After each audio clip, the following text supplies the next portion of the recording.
In this video, I'm going to show you how you can turn your DVDs into a file so that you can watch them in the Windows Media Player on portable devices. Now, the piece of software I suggest you use is called MacX DVD Ripper Pro.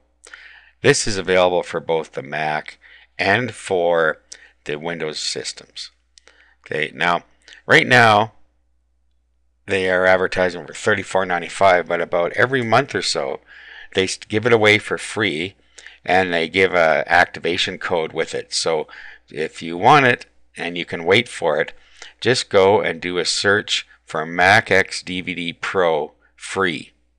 And if you did that right now, you'd see two different promotions in there, one that took place in November of 2010 and one that took place in December of 2010, where they were giving it away for free for a couple of days. Otherwise, it's worth buying, really.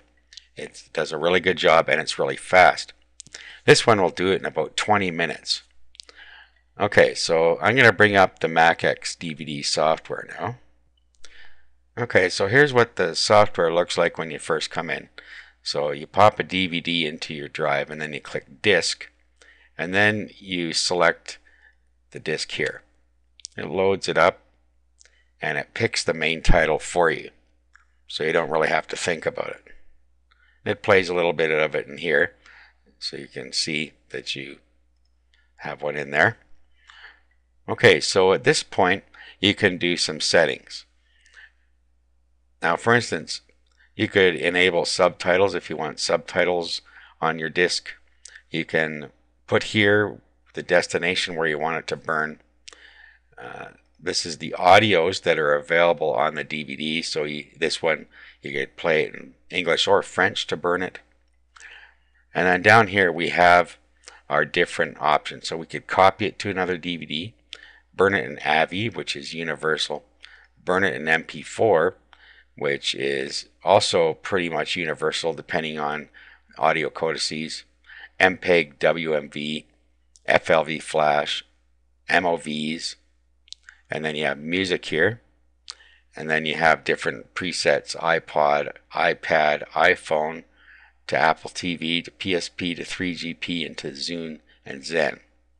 Okay, I'm going to pick AVI. Then in here, if you want, you can tweak these settings. For instance, I like to put the volume up because it doesn't come across very well if you leave it alone. The format that you want to burn your audio track. Okay, MP3 is universal, so I leave it at that. The video quality here in kilobits per second. Frame rate. These are optimized for AVI the way they are, but you can lower the frame rate. It doesn't really lower the size of the video that comes out very much. Use high quality engine. That's usually not necessary. I don't use it. Over here, the format, either DVIX or XVID. DVIX is more universal. Okay, then over here you have custom size and aspect ratio, original size and keep aspect ratio, or custom size with custom aspect ratio. Okay, I just leave that as it is. Video resolution, I don't ever touch this. I like to let it burn on that size, and that works well. And then depending on the number of cores your computer has, you can assign it the number of cores here.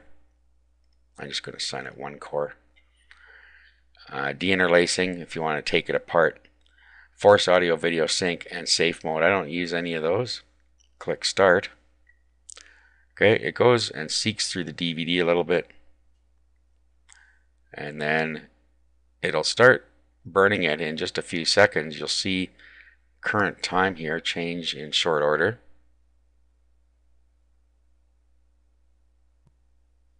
Okay, there it goes. Okay, now you see that in about 2 seconds it's burned about 20 seconds worth of audio. And down here it'll tell us the remaining time when it figures it out, and that's how long it's going to take to burn the whole DVD. Okay, I've only used 1 core, but this is going to adjust down as it figures it out a little further. Okay, and you can see that the time that it's going to take is getting lower and lower and lower as it figures out how many frames it's burning per second. Okay, so it usually ends up around 30 to 35 minutes that it takes. When you're done, you'll have a video file that will play on pretty much any video player if you use the AVI format. Okay, here's the video here. It's still in progress, but I can open this with VLC Media Player, and it will play part of it. It'll play it as much as it can right away. Let's open that up. Okay, as you can see, this is the AVI file playing, and as you see, it's working quite well. Let's go a little forward here, a little further. Okay, so that's it. That's how you can turn your DVDs into files to play on other devices.